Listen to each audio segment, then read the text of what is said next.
Welcome to Status Quo. I'm your host, Chance. And today, on this special edition of the Status Quo, we are joined by Sundered Gaming's narrative director and the author of the upcoming book, Battle of Lindly, Bear. Pardun. Hello.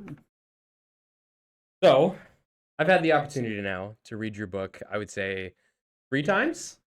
And you keep telling me you're adding more stuff, adding more stuff. I don't know how much more you can fit in to this Game of Thrones sized book I'm reading at the moment. It's not that big. It's a little smaller, like a couple pages less. I've cut out a lot. But you've added a lot. Let's be honest. I have. I feel like I'm noticing a lot more addition than I am subtraction. Yeah, I just like to flush things out. There's more I want to tell, so people know more about the world and like can experience more than what I put in originally, not just the story. So I try to add a little bit more of that depth I want from the very beginning. So I don't know. I like the additions like a lot. Like for instance, like I'll give you the one of the you haven't I don't think you've gotten to it yet, but the the Kades, when they show up, they're basically an elite paladin force, and they work with regular paladins, and to become one of them, you have to spend like a decade in just training, just to become. And most people don't even survive it. But when they show up, and you get to see like their abilities, so their armor is attuned to their DNA, like crafted specifically for that person, so they're in sync with it. Where they're transmuting their thoughts into their bracers, for instance. The bracers, you could be fighting with your shield, and then switch your hand. This hand becomes your shield, and this hand has got your sword or your spear. Like they are the elite of the elite, and so I added a little bit more so people see like, okay, these guys are not to be messed with. Yeah, Like it's not just a title. It's right. genuinely like They these are are the powerful. paladins of vengeance and bloodshed. They come, and their job is like, we're here to wipe you out because we're tired of your evil, your vileness. Well, on this run through the book, I am 3 chapters from the end right now. So now I'm even more excited to get that finished. Yeah. So hopefully I'll have time today or It's so tomorrow to get it great. done. But that being I said, love it. I've had the opportunity to be engaged with the lore and understand a lot of what's going on in the world, just because obviously we got the gaming company, and we're trying to make it big on a lot of different avenues here. But for anybody who's reading it, for anybody who wants to know more about Latera and the world and Battle of Lindley and the characters, where did the idea for Latera come from? Where were you? How old were you when you first started thinking about writing and creating this world and doing your own thing? Well, the first idea I had was like a long time ago. I was probably 16 or 17. Um, and I made a world. Basically, it was Latera, but it was gonna be a story about a nerd and a jock who get transported from their bus stop going to school. They're like mortal enemies at school, the jocks beating up the nerd and the nerds, just trying to survive. And then they get transported into this world, and they're literally in the middle of two armies. The good guys, the elves, the dwarves, the humans, and then you have orcs and dark elves, and then the book is literally they land there and they're standing in the field like, what the heck just happened? And then this battle just starts, and that's so the whole series, and this is probably going to be something written later in a different world, but that's where I think it really started was with that, and so I started building off of that as each book was going to be a series about a vice and a virtue.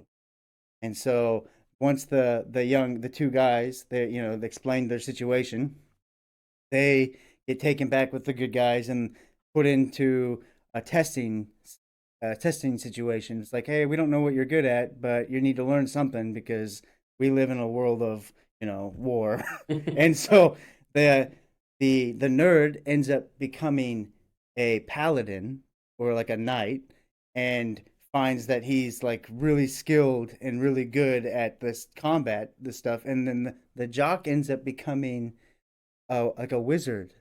And it's like, and so like I had all these ideas and I've jotted them all down. And then John asked me years later, obviously, because I do all this nerdy stuff on my side. It's like just a personal thing I enjoy doing. But John asked me to, he's like, how hard would it be for you to make a magical world or a mythical world, and how would magic work in your world? And then I was like, well, dude, you just opened up a whole door. And so and then that's where I started building. I'm like, okay, cool. I got all this. Um, I honestly believe that a lot of the stuff I read as a kid, um, and then also just my personal relationship with God and how that's grown and all that. I think I get a lot of inspiration from the world around me and my personal faith than necessarily anything else. And like if you look at the characters that I build, I I I, I build them off of people I've seen or I know, you know, like, and I want to do that because I want to put characters in the book that have real life and real meaning to me, because it gives more emotion for me to work with. Like it gives me more depth in the character, so I have a template, then I can build off of that template. So And you're not having to build these characters from scratch. You're really being able to right, pull like from the people in your life. the scratch characters, it's fine that I could pull up a character and this guy, this is what he does, but I have a hard time sometimes if if I don't take the time to go, okay, this character's backstory, this is kind of where they're going. It's a lot easier when I'm like, well, here's my buddy.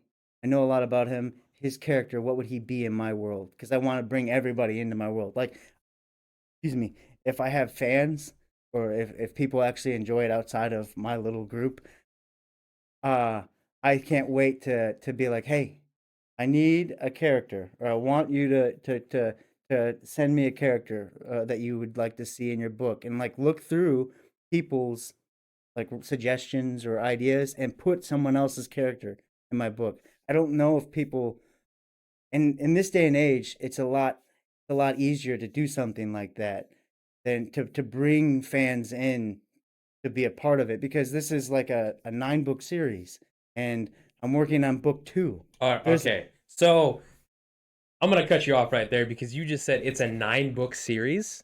Yeah, that's the I'm pretty sure that's what it's gonna have to be. So Unless it's gonna be like when huge. we started talking, you said, I'm pretty sure you said 4 or 5 book series. Yeah, but I've written a lot more. And like I've added so much. So like I don't want to just stop where I originally was gonna stop. Like I want to be able to build more for the future and in the back. So I want to go from where we are, where we're starting it. I want to go beyond that, but I also want to go back and tell from the beginning, Okay. which is a totally different, not totally different world, but the structure was different back then. Now, because you had more of the humans were more united because the great houses were still like elevated, and Hmm. there wasn't this devastation and war. And now you have more like a dystopian, just broken down world like that. So are these stories gonna be? Is this gonna be a 9 book series It might be on? more. Well, I just mean, for, is it gonna be a 9 book series talking about Eris and his trials and tribulations and what he mm, does, or is this gonna be 5 books about Eris, and then we're gonna do 3 books about the first war, and then we're gonna do 6 books about the future and what all that looks like, or what's that breakdown kind of look like? so the Eris stuff is gonna be, I think, through all 9 of these. Okay. And the reason they're getting expanded in my mind is to make sure I do justice to all the characters that have more to do. And I don't want to do So there's, you know how you have different sections of different characters and they're doing different things at different times or whatever. Hmm. But I want to continue to follow these other characters. I don't want to just be like, well, you guys really like that character, but he's not going to be in the most of the other books. Now that's true for some of the characters. That, like, you just can't help that. And I can't spoil anything by saying why or who. But at the same time, there are characters that people are still going to be like, well, I kind of want to know what's going on with them. And I feel to do it justice, you have to, I don't want to be too brief. I want to satisfy my own joy of writing, but I also want to make sure that people are like, oh yes, I've been waiting to hear about this. I want to know more of what these guys are, the Morai or who, like, whatever it is. Um, and so I want to give that, and the only way to do that is to extend it. Now, I have thought about doing a I think be okay. A bastardized version, like a just boop, boop, boop, boop, boop. Like, here's the cliff notes, boom, boom, boom. Let's get in it. It's all action, boom. Then I was like, there's there's too much symbolism and there's too many things going on that to actually do that and do it. So coming from Mm, my perspective here, I haven't read a book, genuinely sat down to read a book in probably 4 or 5 years. And I've read your book 3 times in the last, I don't know, 8 months, eight, So nine you're like my months. number one fanboy. Yeah, apparently. Boop.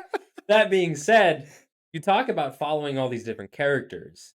And there's a Mm, couple that come to mind for, especially this first book, what happens to them. mm, Because with, and I don't want to give away names because I don't want to be too forward with anything, but there is a specific person who has a little bit of a redemption arc towards the end. And from what you've told me about what his future looks like, I mm, am so excited to read and know his story. And I wouldn't even say he's a main character, mm, but there's so much, and this is gonna be weird. I see a little bit of myself in that character, so like mm. it drives me to want to read about him and see what he does. So I Yeah. do appreciate the fact that you're taking the time to expand the books and to truly dig into the story behind all these characters. Right, because they all have different they all have a purpose. I have not made I mean, obviously you have characters that are fillers, like, "Oh, you're just, the red shirt guy. Sorry." Like, "Whoops." But you also have characters that you put the best way to say this. You have characters that deserve to have their story told, not just the main characters, not just these. So, and I think a lot of people are gonna like them. And like they're yeah, there's a lot. And I wish the book was out like now, so then I could say names and talk more about it. But I see what you're saying, and I think I think that people will appreciate and relate to characters in the book and want that's why they'll want to be like, oh, dang, I didn't expect that. Well, I hope that's not it. Hope there's something else. And that's one thing that drives me nuts about TV shows or other books or like when you don't have I would say not necessarily with books. Most books do it. But TV shows or like the endings they like that it abruptly ends and you're like, "Well, what about all these other characters?" Or like, "Why would you end it there? That's the end?" I cannot stand that. So, Farscape. in my world, in my idea is I want to have a conclusion. Everything has to have a conclusion, a beginning and an end. And I think that'll be more satisfying. And I don't want to lead my fans on or people on with like the it's like, oh, this is nice, but this is useless. Everything is gonna matter. And like I can't wait to do the last book. Like I can't I think about it like all the time. I think about all the stuff that comes into that book and like how that this whole journey ends up and I cannot wait to tell it. And that's why I'm already doing the second book. I'm writing another book on the side that's a totally different thing, but it's I'm very fortunate and I'm very excited. Yeah, I can definitely tell that. Um, so I gotta ask because I feel like we've had this conversation, but I don't think I've ever gotten a straight answer from you. That first chapter is unbelievably dark. I wouldn't say unbelievably dark. I would say it shows evil for what it really is. I take away the nicety of that people put up, like the, well, it's just a devil with a pitchfork. Ooh, I'm gonna get you. I put the reality of the evil that you're facing in these stories right in your face. 30 something years before the actual start of the book, because I want people to understand, and hopefully if they don't want to read something scary or like kind of dark, then skip that first part and start from the chapter 1. But I think if you read it, you will understand more of the overall good versus evil, and you'll see the situation that these normal people in this world have to deal with on a regular basis, and how messed up that is. Yeah. And so, like, it is messed up. It's a, I don't mind saying it, it's a sacrifice scene. It's awful, um, because it, it the brutality of what they're doing, and the to what end, the reason behind it is like even makes it even worse. It's to gain that power, to gain dominance, and like all these things. It's, and when they people read that, I hope that instead of being like, ooh, this is too dark or whatever, I hope they look and go, okay, so we got some real baddies. Like the okay. And then they get into the story and they're like, okay, now we got the real goodies. All right, we got people I stand with. All Yeah. right, I can get behind this. And then see it all, how it interacts, and how it just, how the system, the pantheon of tyranny is uh corrupt, and how devastating that is just on poor mortals. How that needs to change. Yeah. So Yeah. I mean, that first chapter shows a really in-depth view of how dark and how evil everything going on truly is. But I also feel like throughout the book, you do an extremely good job of continuing to perpetuate that feeling of these guys are truly evil. yep. So,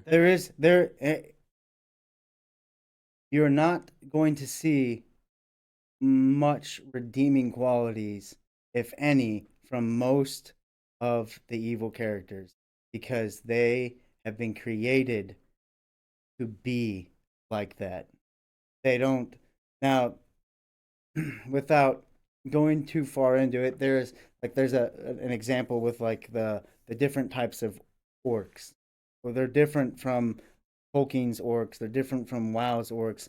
Maybe uh, they're different in how they interact. So like there is um, evil creatures like I'll give the orcs as an example. They have a system that they believe honors their god. They're a very warrior culture, um, and the best way to look at it is I would see them is more. There's two factions within them, and well, the one faction is just the orcs that we all know. They're just like, we're here to just brutalize and conquer and pillage and all this. The other group has adopted a more honorable, which is instilled in them even from their deity. That is like a um, Bushido code, if you will, how they live, and they're brutal. It's not a nice culture at all by our standards, uh, but at the same time, there is a little bit of honor in them and how they interact. So in that sense, you could see like, oh, okay, that was an honorable act from a typically an evil character. But as a whole, they're evil, and they have one objective, and that is to destroy Asmalore's kingdom, like all of it, because it's a duel between brothers. The elder brother thinks he's got the best way to do things, and the younger brother's like, nah, nah, the light, I will lead the way. Blah blah blah. but in reality, a Right. lot of other So, stuff and that's going the on and that's the there. thing. I don't know. People were. I mentioned a little bit in I think the quote something like, "Oh, Asmalor is in love with his creation's creation, or the architecture, the beauty that they have created more so than he loves his own creatures. And so you people get the idea that okay, so this god Asmalor was righteous, holy, tried to do everything by a certain way, but through time it seems he's not as righteous and holy. He's more self-righteous. He's he's perpetuating that and pushing that through in the subconscious through his diviners, his clerics, and he's pushing that through whether he realizes it or not. And so that's affecting even the good side. So the question people would have to ask is that God corrupted or is it something Uruk is doing? Like there's so many possibilities. Like what is going on? Like why would this happen? And Asmolor doesn't see it. None of the arcs, none of the demigods know. They don't see it, but outsiders do. Like House Andreas. House Andreas has been very attuned from the very beginning.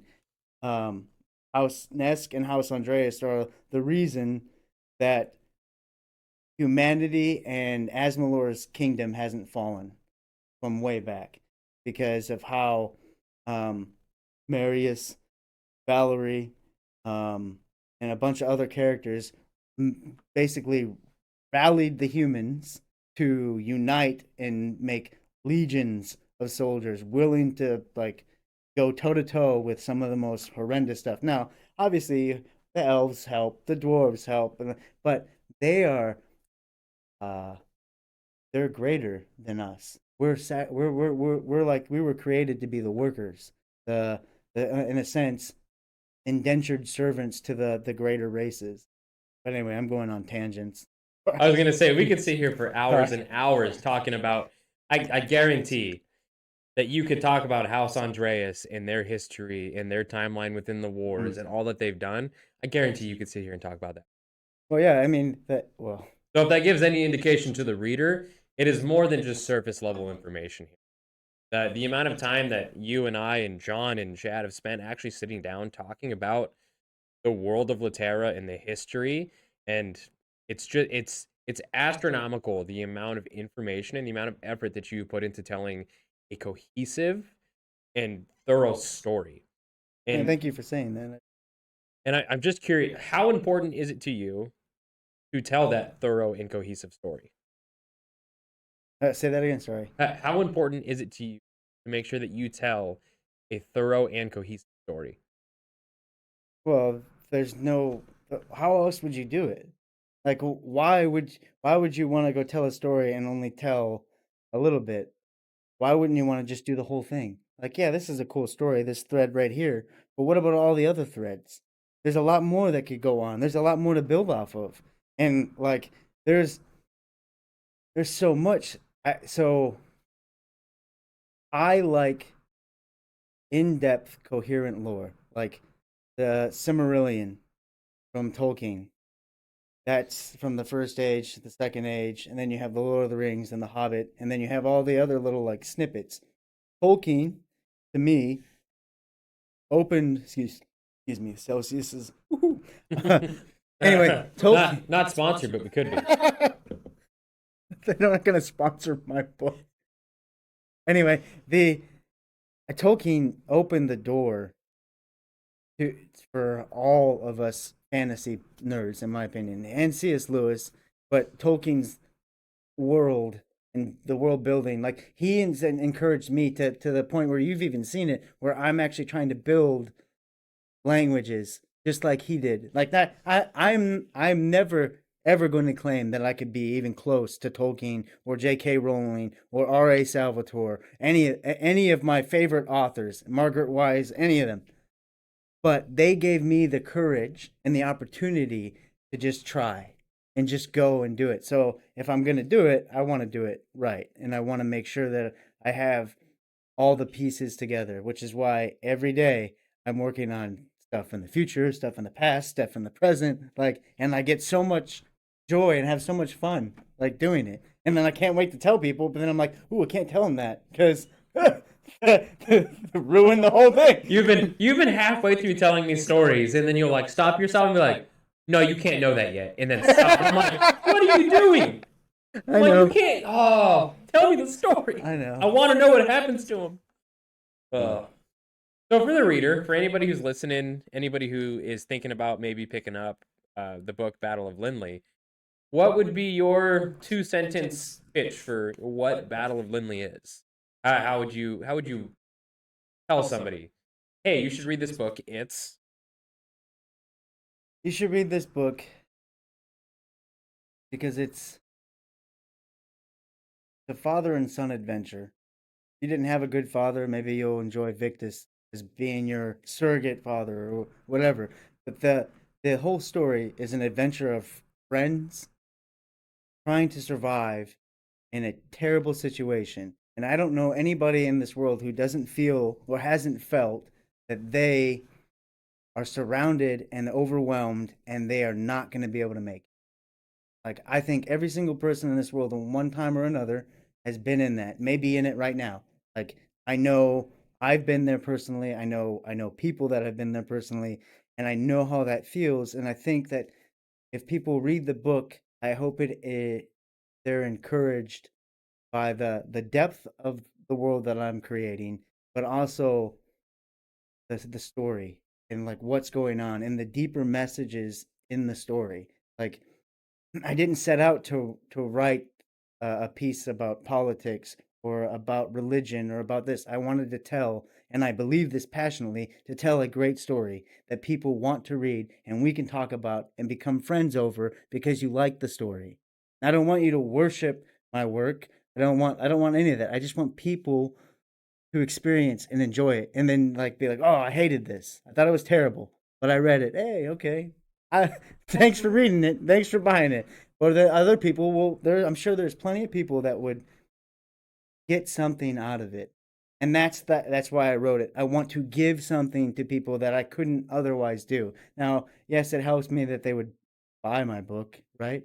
But that's not the motivation. And that's why I think the story is it's going to be better. I think I think my what I'm doing is going to be better because if only 10 people buy it and it's just my friends, I don't care because I want to continue writing so that you guys can have the end because I know how much you guys love it. And so that has inspired me. So if everyone else in the world hates the books and the lore, okay, I don't care. I'm still gonna finish it, and that so much so that I have the closest people in my life have decided to make a company with me to build games off of the lore in this world.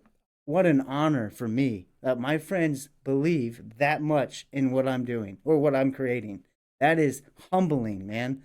So, if people, I don't, it's supposed to be a short blurb, but the point is, if you want to read an adventure, if you like history, because I try to put historical references Mhm. into it because I love history myself from the Romans, the Greeks. That's what most of the humans are based off of. With the I guess you could call them separatists or outsiders to the norm. They're more like the medieval because they're.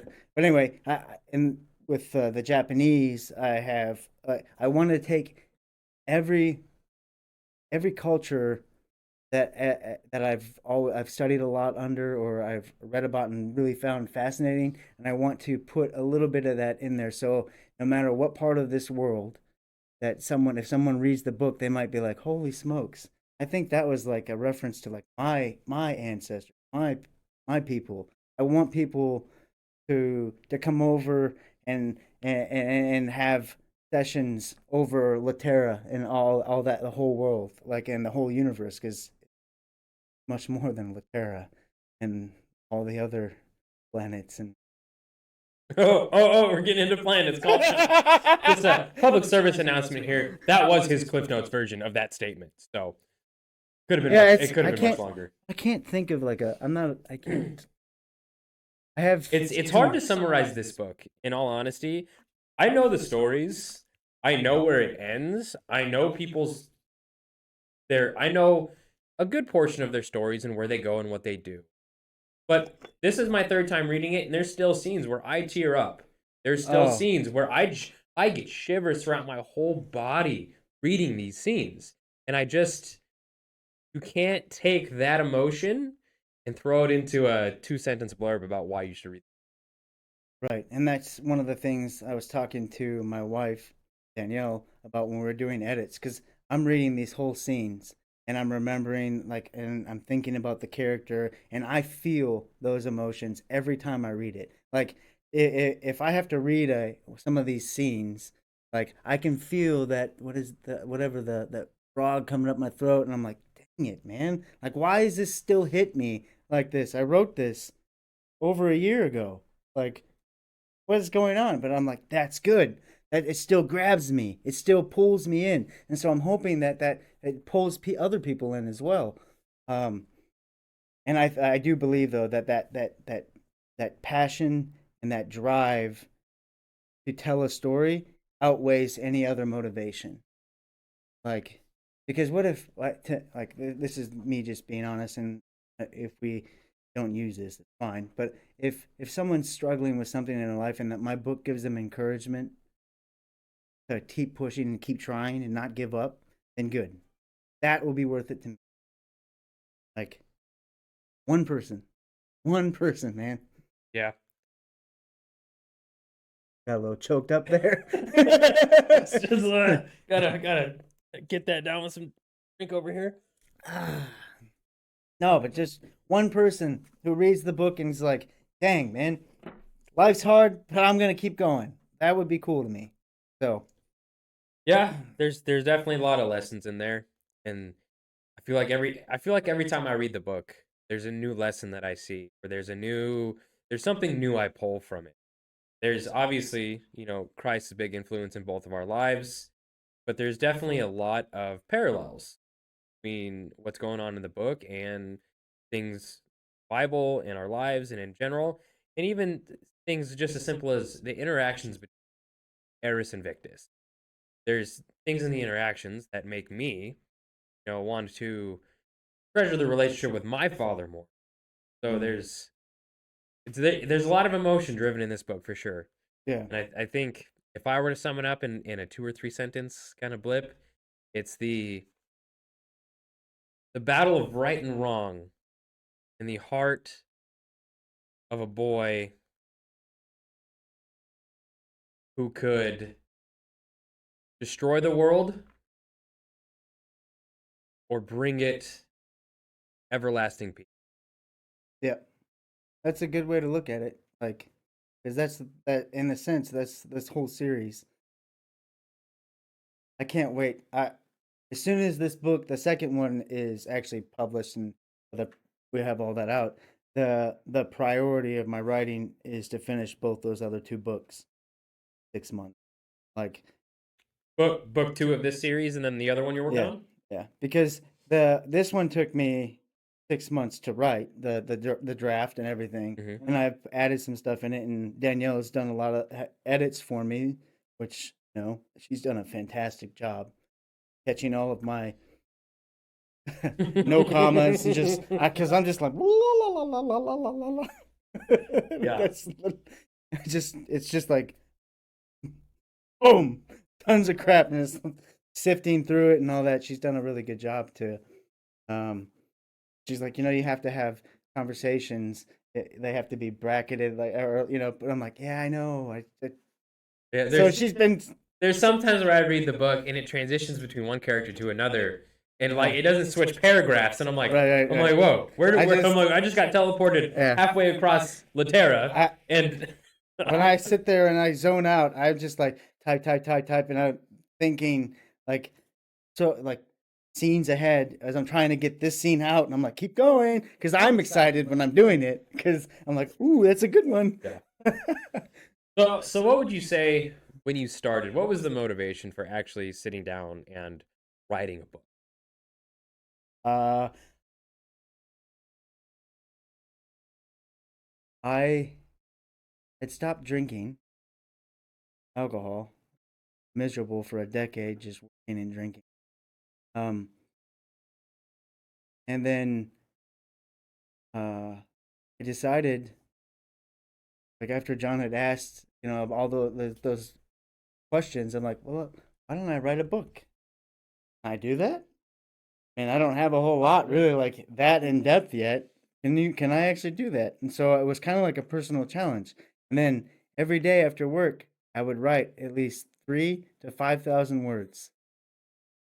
And lo and behold, I started passing them to people to read, and then I'm like, wow, this is shaping up to be something I could actually maybe do. Like, I like this. At the very least, it's a hobby I enjoy.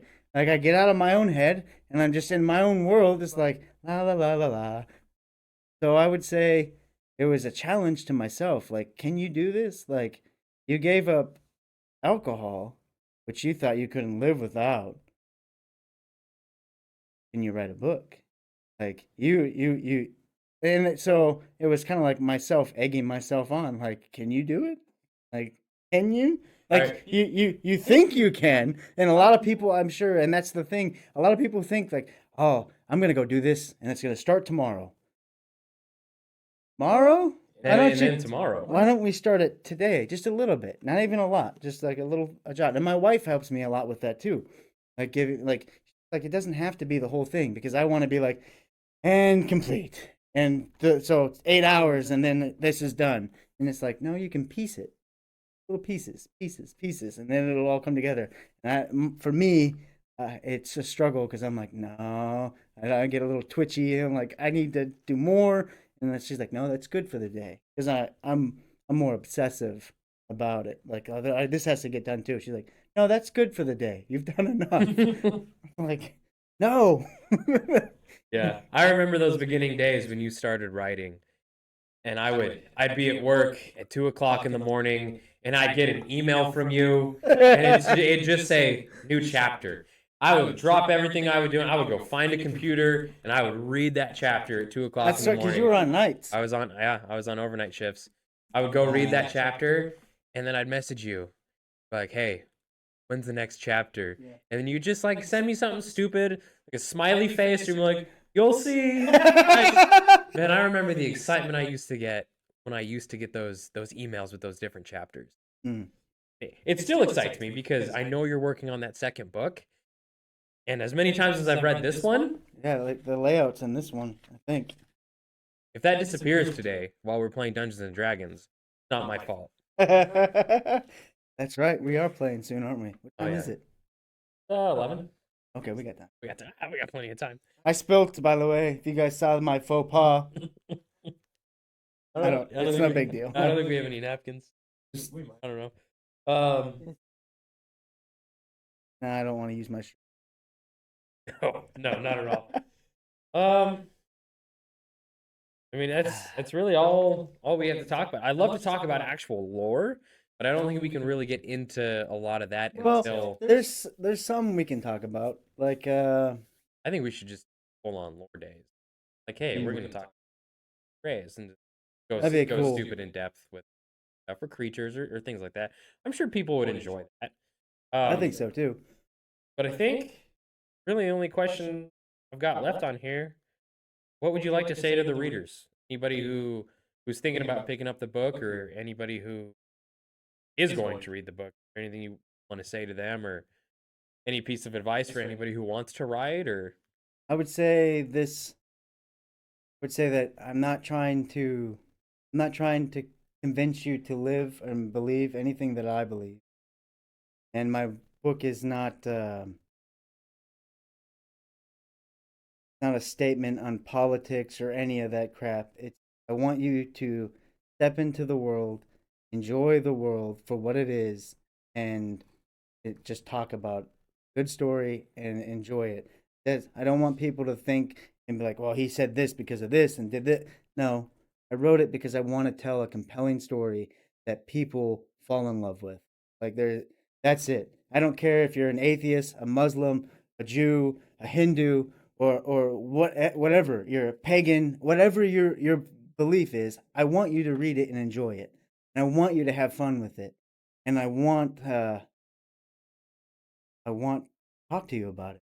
Like that, I genuinely want to talk to people about it, and like that's why I'm so excited about the first book coming out, because then it's out and now people will be reading it and I can actually start talking more about some of the stuff and answering questions like, well, what is this? Or, well, what about that? Yeah, It- gets you excited to talk about if the people story. are, if not, I'll just keep talking with you because I still I don't mind. Or talking to Danielle. All right. So, is there any tentative kind of timeline on this, or any place where readers can actually go and do some pre-orders or learn more about the books and everything that's going on?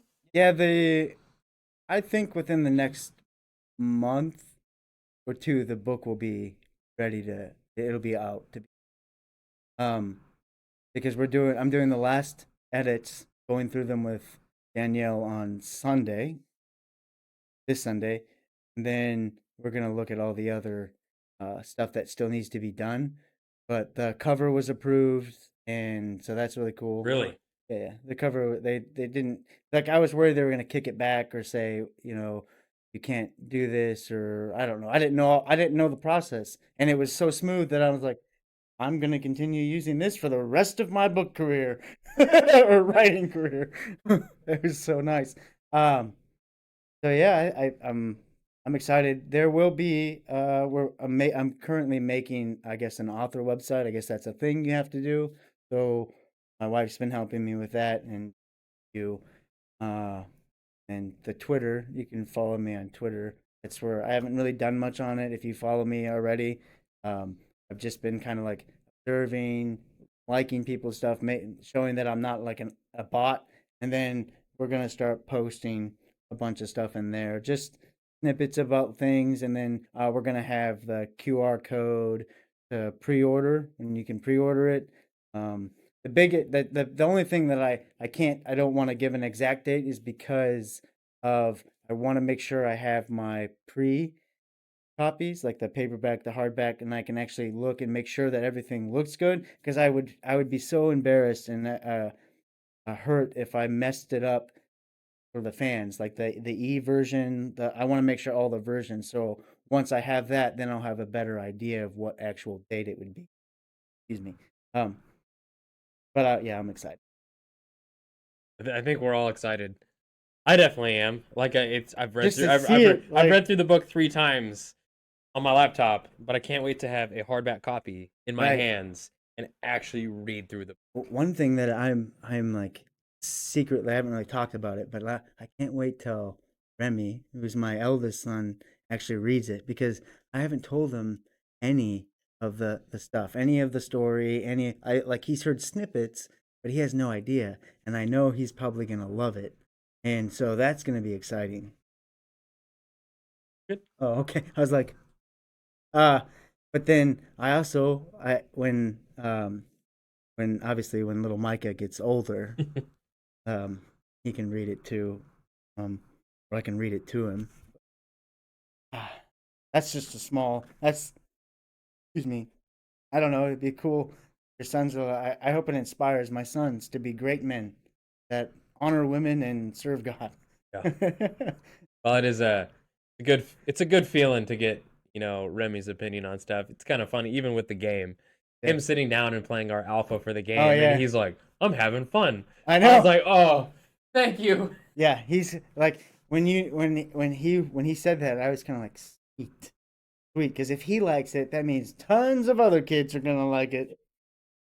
Well, if you'd like to know more about everything that's going on with Sundered Gaming and Battle of Lindly and the Pantheon of Tyranny series, check us out on all of our social medias.